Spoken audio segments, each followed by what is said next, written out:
नमस्कार, यो हो टिभी टुडे नेटवर्क सुदूरपश्चिम खबरमा स्वागत छ। म संगीता थापा। सुरु गरौं अहिलेसम्मका प्रमुख खबरबाट। सुदूरपश्चिममा कोरोना संक्रमण समुदाय स्तरमै फैलिने खतरा। शनिबार थप 85 जनामा संक्रमण पुष्टि। कैलालीमा जारी निषेधाज्ञा 5 दिनका लागि थप। कञ्चनपुरका सामुदायिक वनहरूले पर्यटनलाई जोड दिँदै वनलाई पर्यटकीय क्षेत्रका रूपमा विकास गर्ने कामको थालनी। आवश्यक सहयोग गर्न जनप्रतिनिधि तयार। कैलालीको लम्की क्षेत्रका युवा विकास निर्माणमा सक्रिय। पूर्व पश्चिम महेन्द्र राजमार्ग स्तर उन्नति गर्दै दुर्घटनाको जोखिम बढेपछि स्वस्फूर्त रूपमा खटिएको भनाई। नेपाल भारत सीमावर्ती नदी महाकाली दुर्गन्धित बन्दै ढल निकास सिधै नदीमा मिसाइदा मानव स्वास्थ्यमा असर। व्यवस्थापनमा सजग रहेको स्थानीय सरकारको दाबी। र डोटीका ज्येष्ठ नागरिकहरूलाई सुरक्षा भत्ता बुझ्न कठिनाई। दुर्गम क्षेत्रबाट बैंकसम्म पुग्नै समस्या। स्थानीय सरकारले समन्वय गर्न नसकेको गुनासो। अब सुदूरपश्चिम खबर विस्तारमा। सुदूरपश्चिम प्रदेशमा शनिबार थप 85 जनामा कोरोना संक्रमण पुष्टि भएको छ। डडेलधुरा अस्पताल र सेती प्रादेशिक अस्पतालमा गरिएको परीक्षणमा थप 85 जनामा संक्रमण पुष्टि भएको हो। सेती प्रादेशिक अस्पतालमा पछिल्लो 24 घण्टामा 739 जनाको कोरोना परीक्षण भएकोमा 36 जनामा संक्रमण पुष्टि भएको छ। यस्तै डडेलधुरा अस्पतालको प्रयोगशालामा भएको परीक्षणमा थप 49 जनामा कोरोना पुष्टि भएको हो।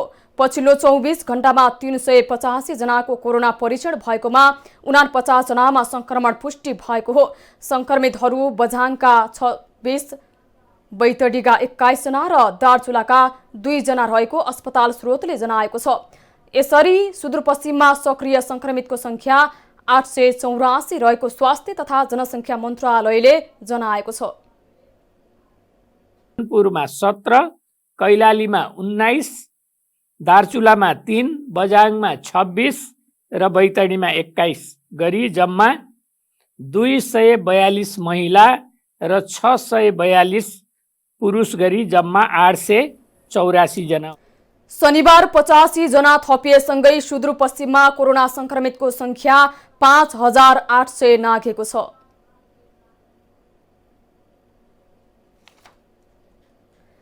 कैलालीमा समुदायमा पनि कोरोना संक्रमण फैलिन थालेपछि त्रास बढेको छ। सचेतनाको अभाव र बढ्दो लापरवाहीका कारण लकडाउन र निषेधाज्ञाका बीच पनि संक्रमण फैलिँदै गएको हो। तर समुदाय स्तरमा परीक्षणको अवस्था भने निकै सुस्त छ। एक रिपोर्ट। भारतबाट आउनेहरूलाई नाकाबाट सिधै घर पठाइन थालेपछि कैलालीमै समुदाय स्तरमा कोरोना संक्रमण भयावह बन्न थालेको छ। विगतका दिनमा स्थानीय तहहरूले अनिवार्य क्वारेन्टाइनको व्यवस्था गरे पनि अहिले भने परीक्षण बिनै नागरिकहरूलाई धमाधम घर पठाइदैछ। अहिले फिलहाल इन्डिया भारत पुनः महाराष्ट्र अडाएर त्यस्तै हो। यता फर्म भरेर गएका छौँ। उता चाहिँ गभर्मेन्टको मान्छे आउँछन् भनेर भन्नुभएको छ घरमा होइन। अहिले त त्यस्तो केही पनि छैन। अब पछि गएर के हुन्छ, अब त्यो घर परिवारको लागि गाह्रो हुन्छ। त्यो भएर आफ्नो सेफ्टी हिसाबले गएर बस्ने भन्ने केही पनि अब खास स्थिति भएन। त्यही पनि अब घर चल्न आएको होइन। त्यही पनि अब हाम्रो गाउँपालिकामा चेक हुन्थ्यो, अब त्यो चेक हुन्छ भने साथै घरमा पनि हामीले अब क्वारेन्टाइनमा बस्ने भनेको छ। त्यही पनि अब हामीलाई जो सुविधा अलग ठाउँमा क्वारेन्टाइनमा राख्नु परिवारहरू नराखोस्। स्थानीय तहहरूले क्वारेन्टाइन खाली गरेसँगै समुदायमा पनि कोरोना संक्रमण फैलिन थालेको हो। नागरिकलाई अहिले होम क्वारेन्टाइनमा बस्न भनिएको छ, तर त्यहाँ उनीहरूले मापदण्ड पालना गरिरहेका छैनन्, जसका कारण विकराल अवस्था आउन सक्ने स्वास्थ्य कार्यालय कैलालीको दाबी छ। समुदायमा चाहिँ 60 जनाको आधारमा देखा भएको यही चाहिँ सुरक्षाकर्मी अनि स्वास्थ्यकर्मी, विभिन्न बैंकमा चाहिँ काम गर्ने लगायत 13वटा स्थानीय तह रहेको कैलालीमा अधिकांशले क्वारेन्टाइन खाली गराएका छन्। जिल्ला प्रशासन कार्यालयले अनिवार्य क्वारेन्टाइन राख्न उर्दी गरे पनि स्थानीय तहले त्यो पालना गरेको देखिँदैन। त्यहाँ गएको क्वारेन्टाइनमा गइसकेपछि उहाँहरू चाहिँ त्यहाँ प्रवेश गर्ने बित्तिकै स्वास्थ्यको उहाँहरूले चेक जाँच गर्नुहुन्छ, जे उहाँहरूसँग जे जति स्रोत साधनहरू छ र स्वास्थ्य कर्मीको प्रत्यक्ष निगरानीमा उहाँहरू चाहिँ त्यो अनुशासित भएर क्वारेन्टाइनका दिनहरू पुरा गर्नुहुन्छ। समुदायमै कोरोना फैलिन थालिसकेपछि केही स्थानीय तहहरूले भने फेरि क्वारेन्टिन सुरु गरेका छन्। अहिले भारतबाट आएकाहरूलाई फेरि क्वारेन्टिनमा राख्न थालिएको धनगढी उपमहानगरपालिकाले जनाएको छ। 52वटा क्वारेन्टिन हामीले सञ्चालन गरेका थियौँ।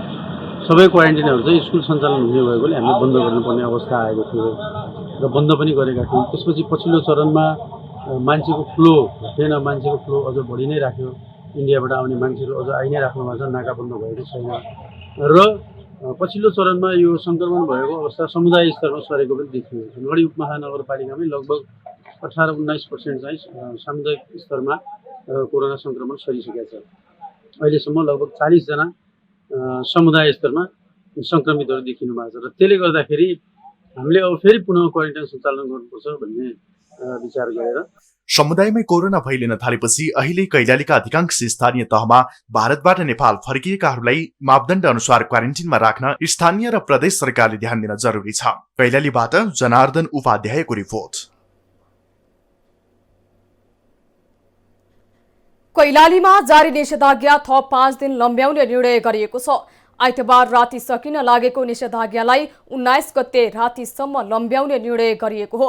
कोरोना संक्रमणको अवस्था बढ्न थालेपछि निषेधाज्ञा लम्ब्याउने निर्णय गरिएको जिल्ला प्रशासन कार्यालयले विज्ञप्ति मार्फत जनाएको छ। शुक्रबार बसेको सुरक्षा समितिको बैठकले पनि भदौ 4 गतेदेखि जारी निषेधाज्ञा 19 गतेसम्म लम्ब्याउन सिफारिस गरेको थियो।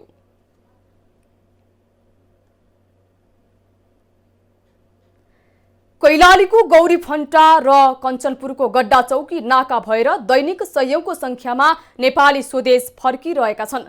शुक्रबार मात्रै गौरीफन्टा नाका भएर 29 जना र गड्डा चौकी नाका भएर 44 जना स्वदेश फर्किएका हुन्। दुवै नाका भएर रोजगारीका सिलसिलामा भारतमा रहेका विभिन्न जिल्लाका 73 जना स्वदेश फर्किएको प्रहरीले जनाएको छ। उनीहरूलाई सीमा नाकाबाटै सम्बन्धित स्थानीय तहमा पठाइएको छ।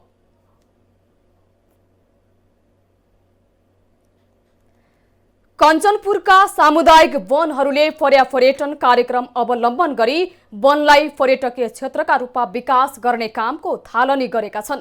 नेपाल सरकारले पर्यावरणको संरक्षण र संवर्धन तथा पर्यटन विकासका लागि दिएको निर्देशिका अनुसार कार्यक्रम बनाएर वनलाई नै आकर्षक पर्यटकीय क्षेत्रका रूपमा विस्तार गर्ने काममा जोड दिएका हुन्। जिल्लाको कृष्णपुर नगर क्षेत्रमा रहेको सिंहपुर सामुदायिक वनमा पर्यटन विस्तारको काम थालिएको छ। समुदायमा पहिलो त पोखरी छ, पोखरीमा चाहिँ यो नाउहरू हाल्ने, त्यसपछि 2-3वटा पिकनिक स्पोटहरू बनाउने। पिकनिक स्पोट बनाउँदा एकअर्कालाई डिस्टर्ब नहुने गरी चाहिँ अलग अलग ठाउँबाट चाहिँ बनाउने चाहिँ योजना छ। सामुदायिक वनले गरेको प्रयासको लागि धेरै आर्थिक समस्या पर्ने र सामुदायिक वनले गरेर मात्र नहुने भएकाले स्थानीय सरकारले आवश्यक सहयोग गर्ने जनप्रतिनिधि बताउँछन्। हाम्रो यो क्षेत्रमा पर्यापर्यटन भित्राउनको लागि जुन प्रयास समुदाय वनले गरिराखेको छ, एउटा समुदाय वनले मात्रै पर्याप्त नहुने हुनाले पर्यापर्यटनको लागि अब आर्थिक पनि साह्रै आवश्यक परेको हुनाले हामी स्थानीय सरकार, वडा कार्यालय वा नगरपालिकाबाट पनि यसको लागि सपोर्ट गर्ने हामीले जमर्को गरेका छौँ। डिभिजन वन कार्यालय कञ्चनपुरको आर्थिक सहयोगमा वन क्षेत्रभित्र रहेका पोखरीहरूमा डुङ्गा सञ्चालन गर्नुका साथै वनभोज स्थल, स्विमिङ पुल निर्माण, वाल उद्यान निर्माण लगायतका संरचनाहरू निर्माण गरी आन्तरिक तथा बाह्य पर्यटकहरू भित्र्याउने लक्ष्य रहेको छ। सुदूरपश्चिम खबरमा पालो छोटो विश्रामको।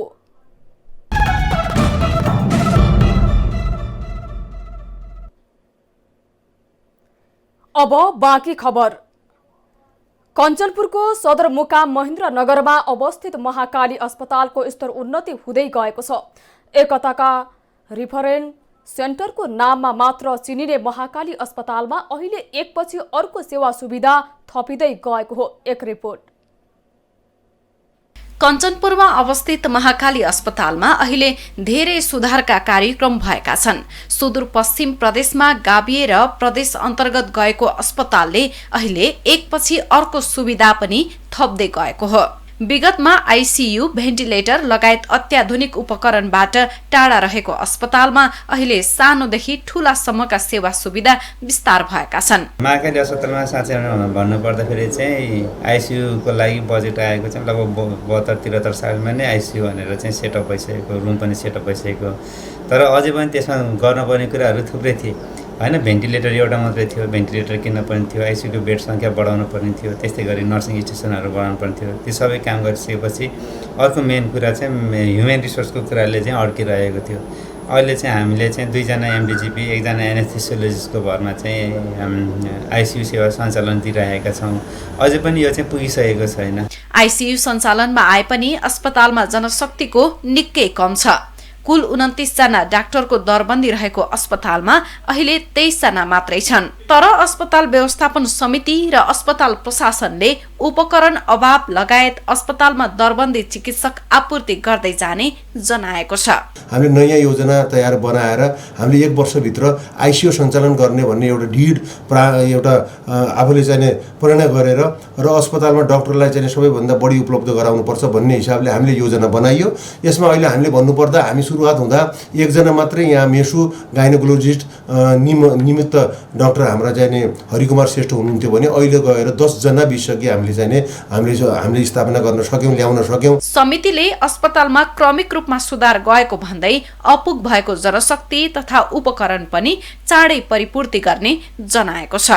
अस्पतालले ICU, ventilator, pharmacy, thyroid, ultrasound लगायत विभिन्न सेवा सुविधा उपलब्ध गराइरहेको छ। कञ्चनपुरबाट चन्द्रकान्त जोशीको रिपोर्ट। डडेलधुरामा जारी निषेधाज्ञा आगामी भदौ 19 गतेसम्म थपिएको छ।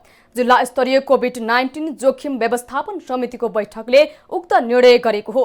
प्रशासनले एक सूचना जारी गर्दै सुदूरपश्चिम प्रदेशमा कोरोना संक्रमणको दर बढ्दै गएपछि जिल्लामा जारी निषेधाज्ञा लम्ब्याइएको जनाएको छ। जिल्लामा सञ्चालित अति आवश्यक सेवा तथा वस्तुहरू बिक्री वितरण गर्ने पसलहरू बाहेक सम्पूर्ण पसलहरू भदौ 19 गतेसम्मका लागि बिहान 6 बजेदेखि 11 बजेसम्म मात्रै सञ्चालन गर्न पाउनेछन्। बैंक तथा वित्तीय संस्थाहरू बिहान 8 बजेदेखि 12 बजेसम्म मात्रै सञ्चालनमा रहने निजी तथा सार्वजनिक सवारी साधनका लागि जोर बिजोर प्रणाली लागू गरिएको जारी सूचनामा उल्लेख गरिएको छ।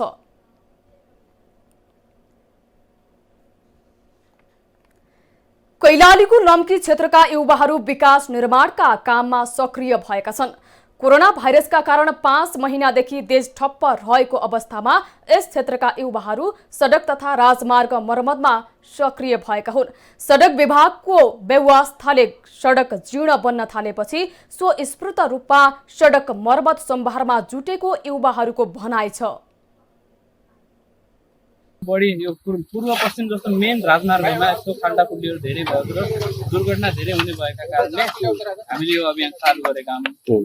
हामीले यो अभियानलाई हाम्रो देशव्यापी युवाहरूले हेरेर हाम्रो यसलाई फलोअप गरेर सम्पूर्ण युवाहरू हरेक आफ्नो ठाउँबाट लाग्नु भयो भने राम्रो हुन्छ कि भन्ने हामी सोच्न चाहेको छ। यो महेन्द्र राजमार्गमा ठुल्ठुला खाल्टाहरू भएर धेरैको ज्यान जाने देखिसकेपछि यो हाम्रो लम्की युवा क्लबको भाइहरूले योलाई भर्ने एउटा अभियान ल्याउनु भएको छ र यहाँबाट लिएर यी अतरियासम्म बिग्रेको रोड छ र त्यो बिचका सम्पूर्ण क्लबहरूले यसै गरी नै यो खाल्टाहरू भरिदिए भनेपछि धेरैको जनधनको क्षति हुनबाट बच्छ भन्ने एउटा सन्देश।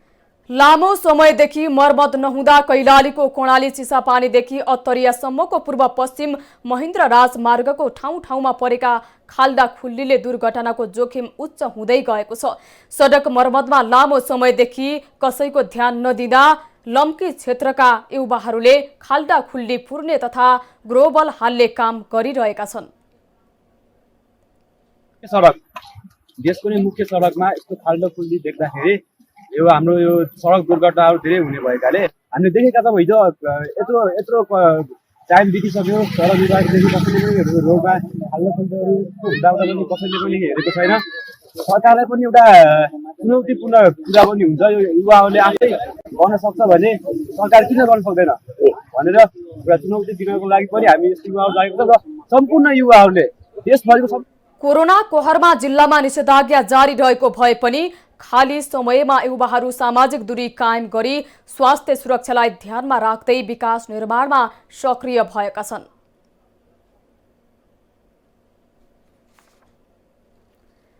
डोटीमा यही भदौ 14 गते आइतबार राति 12 बजेदेखि 21 गतेसम्म लागू हुने गरी निषेधाज्ञा लागू हुने भएको छ। जिल्लाभित्र कोरोना महामारीको प्रभाव बढ्दै गएपछि जिल्ला संकट व्यवस्थापन केन्द्रले संक्रमण रोकथाम नियन्त्रण र उपचारमा सहजताका लागि निषेधाज्ञा दिने निर्णय गरेको हो। निषेधाज्ञाका क्रममा अत्यावश्यकीय सेवा बाहेक अन्य सेवाहरू पूर्ण रूपमा बन्द हुने प्रशासनले जारी गरेको सूचनामा उल्लेख गरिएको छ।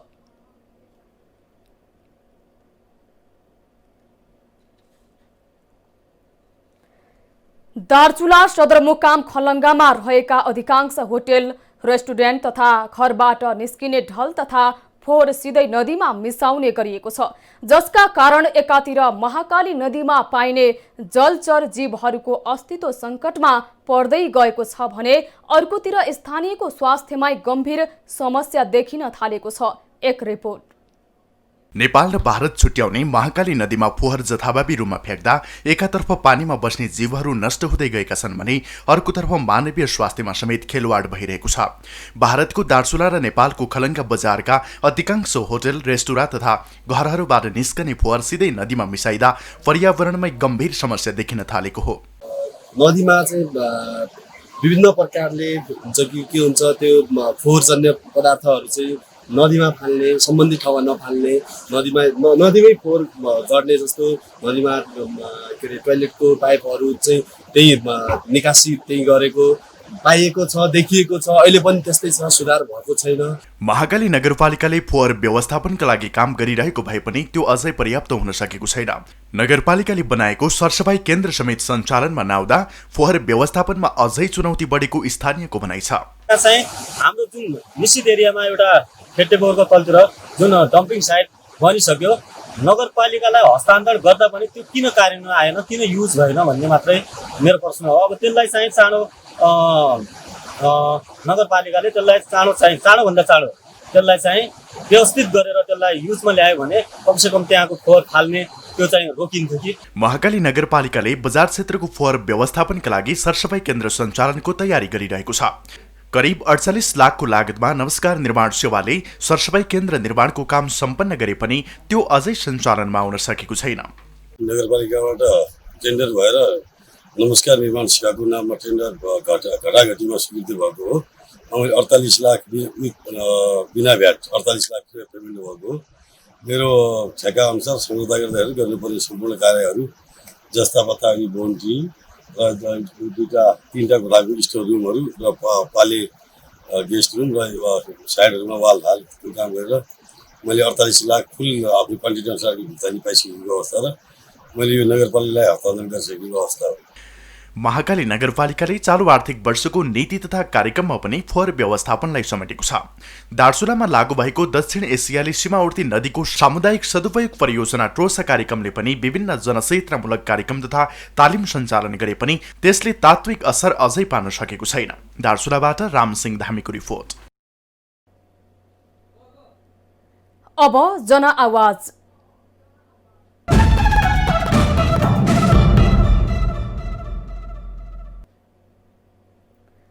कोभिड-19 का कारण अन्य क्षेत्र जस्तै शिक्षा क्षेत्र पनि संकटग्रस्त बनेको छ। विद्यालयहरू बन्द छन्, विद्यार्थीहरू अन्यलमा छन्। पठन पाठन प्रभावित भएको छ। लामो समयसम्म पठन पाठन प्रभावित हुँदा शिक्षा क्षेत्र तथा आम विद्यार्थीहरूमा कस्तो असर पर्यो भनेर आज हामीले सुदूरपश्चिमका शैक्षिक क्षेत्रमा कार्यरत शिक्षक र शिक्षाविदहरूलाई सोधेका छौं। कोभिड-19 को चाहिँ प्रकोप तथा महामारी सुरु भइसकेपछि हाम्रो देशमा पनि शिक्षण संस्थाहरू सबै चाहिँ बन्द छन्। यसले विद्यार्थीहरूमा ठुलो दूरगामी असर चाहिँ परेको छ। किनभने विद्यार्थीहरू साना विद्यार्थीहरू जसले चाहिँ विद्यालय भित्र गएर विद्यालयको वातावरणमा पठन पाठन गर्न पाउने, अध्ययन गर्न पाउने जुन चाहिँ उनीहरूको अधिकार थियो त्यो अधिकारबाट पनि उनीहरू वञ्चित भएका छन्। गत वर्ष चैत्र 11 गतेदेखि जुन लकडाउन सुरु भयो, यसले गर्दाखेरि शैक्षिक संस्थाहरू अहिले तहस नहस भएको अवस्थामा छ। विद्यार्थीहरू एकदमै अन्यलमा छन्। शिक्षकहरू आफ्नो कार्यक्षेत्रमा जानको लागि तयार छन्, तर त्यो वातावरण बनिसकेको छैन। हामीले लम्पीचुवा नगरपालिकाको एउटा चाहिँ महासङ्घको हैसियतले पनि लम्पीचुवा नगरपालिकालाई हामीले भनेका थियौँ कि यहाँको शैक्षिक संस्थाहरूलाई सुचारू गर्नका निम्ति विद्यार्थीका चाहिँ आवश्यकताहरूलाई परिपूर्ति गर्न र शिक्षक स्वयं पनि आफै एउटा नैतिक र चरित्रवान बन्न र त्यसका साथसाथै उसले बसी खाने भन्दा पनि गरी खाने हिसाबले हामीले विद्यालयलाई विभिन्न तरिकाले सञ्चालन गर्नुपर्छ भनेर अनुरोध गरेका थियौँ। तर पनि यो देशको परिस्थिति एउटा राष्ट्रिय सङ्घीय सरकार लगायतले चाहिँ कतै पनि नखोलेको अवस्थामा लम्पीचुवा नगरपालिकाले पनि त्यो काम गर्न सकेन, जसका कारणले गर्दाखेरि हामी फेरि पनि भन्न चाहन्छौँ शैक्षिक संस्थाहरू यसरी बन्द हुँदा एउटा चाहिँ हाम्रो शैक्षिक सत्र नै समाप्त हुने परिस्थिति सिर्जना भएको छ। त्यसैले गर्दाखेरि हामीले कमसेकम त्यसलाई 3 सिफ्टमा भए पनि विद्यार्थीहरूलाई 3 सिफ्टमा भए पनि बोलाएर एकदमै सामाजिक दूरी कायम गर्ने तरिकाले हामीले विद्यालय सञ्चालन गर्न विद्यार्थीहरूका यो जो विश्वभरि महामारीको रूपमा चलिरहेको कोभिड-19 छ, यसले गर्दा विद्यार्थी र शिक्षक वर्गमा मानसिक रूपमा धेरै ठुलो असर परेको भेटिन्छ र यो अब हामीलाई मात्रै नभएर संसारभरिकै विकसित देशहरूको शिक्षा प्रणालीमा समेत अहिले त्यस्तो निरन्तरता नआइरहेको अवस्था भएको हुनाले हामीले सबभन्दा पहिले त अहिले कोरोना भाइरसबाट कसरी बच्ने भन्ने कुरालाई एकातिर चाहिँ हामीले जोड दिनु छ भने अर्कोतिर विद्यार्थीहरूको जुन पठन पाठनको एउटा शैक्षिक सत्र हो त्यो पनि बितेर जाँदैछ। त्यसका लागि चाहिँ मेरो विचारमा खास गरी हामीले चाहिँ अब घर घरमै पुस्तकहरू पाठ्य पुस्तकहरू पुर्याउने काम गरेका छौँ।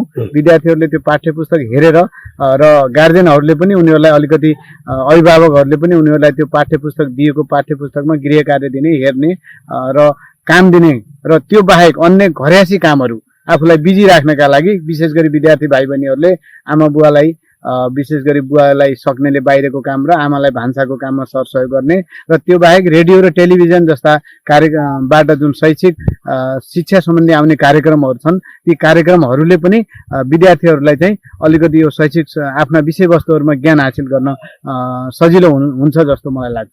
6 महिना भइसक्यो, 8 महिना भइसक्यो आँटे लकडाउन भएका, अनि केटाहरूले पढेको फटकै छैनन् र जो स्कुलमा पढिरहेका थिए त्यो पनि गर्न सबै बिर्सिए। गेम मात्रै खेल्छन्, अनलाइन पढाउने भन्ने प्रोग्राम भयो। अनलाइनले झन् के बिहारे भनेपछि मोबाइलले टिभीमा बस्ने बहाना पढाइको गरेर गेम मात्रै खेल्ने गरे, अनलाइनको हुनु छैन र कसरी हुन्छ के हुन्छ हामीले छिटोमा छिटो पढ्ने व्यवस्था गर्नुपर्छ। सानो ग्रुपिङ गरेर भए पनि हामीले केटाकेटीलाई पढाउने गर्नुपर्छ, नत्र केटाकेटीको भविष्य बिग्रिन लाग्छ भएको। अब मेरो सोचाइ चाहिँ कस्तो भनेदेखिमा अब सरकारले पहल गरेर विद्यार्थीहरूमा कम विद्यार्थीको डिस्टेन्स राखेर जस्तै 1 मिटरको 2 मिटरको डिस्टेन्स राखेर समूहमा क्लासहरू चलाएर टिचरहरू शिक्षक भएर परपर राखेर पनि क्लासहरू चलाउनु पर्ने हुन्छ। छुट्टी राखेर घरैमा बसेर हुँदैन। स्कुल हामीले डिस्टेन्स राखेर 1 मिटर 1.5 मिटरको डिस्टेन्स राखेर ग्रुपिङ गर्नै पर्छ र स्कुलमा केटाकेटीलाई स्कुल सुधार गर्नै पर्छ। सुदूरपश्चिम खबरमा फेरि छोटो विश्राम।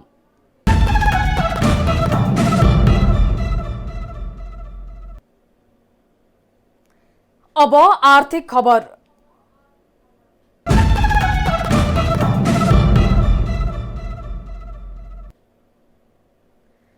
सरकारले ज्येष्ठ नागरिक, एकल महिला, अपाङ्गता भएका व्यक्तिहरूका लागि सामाजिक सुरक्षाको कार्यक्रम सञ्चालन गर्दै आएको वर्षौं बितिसकेको छ। घर दैलोमा वितरण गरिने भत्ता पछिल्लो केही समयदेखि बैंकमा खाता मार्फत भुक्तानी दिन थालेपछि ज्येष्ठ नागरिकहरू झनै मारमा परेका छन्। एक रिपोर्ट। सरकारले सामाजिक सुरक्षा भत्ता वितरणमा पारदर्शिता ल्याउन घर दैलोमै नभई बैंक मार्फत दिने निर्णय गरेको छ। यसबाट रकम हिनामिना हुनबाट जोगिएको पनि छ। तर दुर्गम क्षेत्रहरूमा बैंकहरूसम्म पुग्नै समस्या, घण्टौं हिँडेर बैंकसम्म पुगे पनि लामो समयसम्म पालो कुर्नुपर्ने लगायतका समस्याले निकै कठिनाइ भएको डोटीका ज्येष्ठ नागरिकहरूको गुनासो छ। अहिले अगिन्दर हाम्रा देवताका थानामा जायबाट बुझाएको हो, अहिले यही आयो। बडा दुःख त पाउन 1 घण्टा भयो। 16 गते आऊ भने साथीहरु धेरै छ धेरै। बैंकमा वृद्ध तथा एकल महिलाहरूले भत्ता लिने हुँदा ठूलो भिडभाड भई अन्य कारोबारीहरूलाई समेत समस्या हुने गरेको छ। चाडपर्व नजिकै जाँदा डोटीमा तलब तथा ब्याङ्कमा रकम झिक्नेहरूका कारण हिजो आज भिडभाड बढ्न थालेको छ। डोटीको दिपायल सिलगढी नगरपालिका वार्ड नम्बर 4, 5 र 6 का वृद्ध भत्ता र एकल महिलाहरूको भत्ता ब्याङ्कबाटै दिने निर्णय गरिएको छ। यता राष्ट्रिय वाणिज्य ब्याङ्क शाखा कार्यालय सिलगढीका प्रमुख हर्क धामी भने यसमा स्थानीय सरकारकै कमजोरी भएको टिप्पणी गर्नुहुन्छ। हाम्रो भए जतिको स्रोत साधनहरू हाम्रो यहाँको चाहिँ भौतिक अवस्था र यहाँको जनशक्तिलाई चाहिँ पूर्ण रूपमा चाहिँ त्यसमा चाहिँ परिचालन गरेका छौँ। यद्यपि त्यति हुँदाहुँदै पनि चाहिँ अब उनीहरूको चेतनाको कमीले गर्दाखेरि पनि यहाँ समस्या भइरहेछ होइन। मास्कै नलगाइदिने, मास्क लाउँदाखेरि पनि अब चाहिँ दूरी नै कायम नगरिदिने, त्यो चाहिँ भनेको हाम्रो चेतनाको कमी पनि हो। र यो चाहिँ बैङ्कको मात्रै दायित्व त होइन, तर बैङ्कले आफूले गर्ने कुरोहरू चाहिँ आफ्नो स्रोत साधन र हाम्रो भौतिक अवस्था जुन किसिमको छ त्यसको आधारमा हामीले गर्ने जति गरिरहेछौँ होइन। अब त्यसको लागि अब स्थानीय मेन भनेको चाहिँ यहाँको चाहिँ स्थानीय सरकार वडाले चाहिँ ध्यान पुर्याउनु पर्थ्यो, जो चाहिँ हामीले चाहिँ उहाँहरूसित चाहिँ समन्वय गर्दै पनि त्यो चाहिँ उहाँहरूले चाहिँ यसमा चाहिँ सहयोग गर्नु भइरहेको छैन होइन। ब्याङ्कमा पुग्नै पर्ने भएकाले महामारीको समयमा कयौं वृद्धले भत्ता नपाउँदा उनीहरूलाई जीवन चलाउनै मुस्किल भएको छ। डोटीबाट नारद नेपालीको रिपोर्ट। सुदूरपश्चिम खबर सकियो। बिदा लिनु पूर्व प्रमुख खबर फेरि एकपटक। सुदूरपश्चिममा कोरोना संक्रमण समुदाय स्तरमै फैलिने खतरा। शनिबार थप 85 जनामा संक्रमण पुष्टि। कैलालीमा जारी निषेधाज्ञा 5 दिनका लागि थप। कञ्चनपुरका सामुदायिक वनहरूले पर्यटनलाई जोड दिँदै वनलाई पर्यटकीय क्षेत्रका रूपमा विकास गर्ने कामको थालनी। आवश्यक सहयोग गर्न जनप्रतिनिधि तयार। कैलालीको लम्की क्षेत्रका युवा विकास निर्माणमा सक्रिय। पूर्व पश्चिम महेन्द्र राजमार्ग स्तर उन्नति गर्दै दुर्घटनाको जोखिम बढेपछि स्वस्फूर्त रूपमा खटिएको भनाई। नेपाल भारत सीमावर्ती नदी महाकाली दुर्गन्धित बन्दै ढल निकास सिधै नदीमा मिसाइँदा मानव स्वास्थ्यमा असर। व्यवस्थापनमा सजग रहेको स्थानीय सरकारको दाबी। र डोटीका ज्येष्ठ नागरिकहरूलाई सुरक्षा भत्ता बुझ्न कठिनाई। दुर्गम क्षेत्रबाट बैंकसम्म पुग्नै समस्या।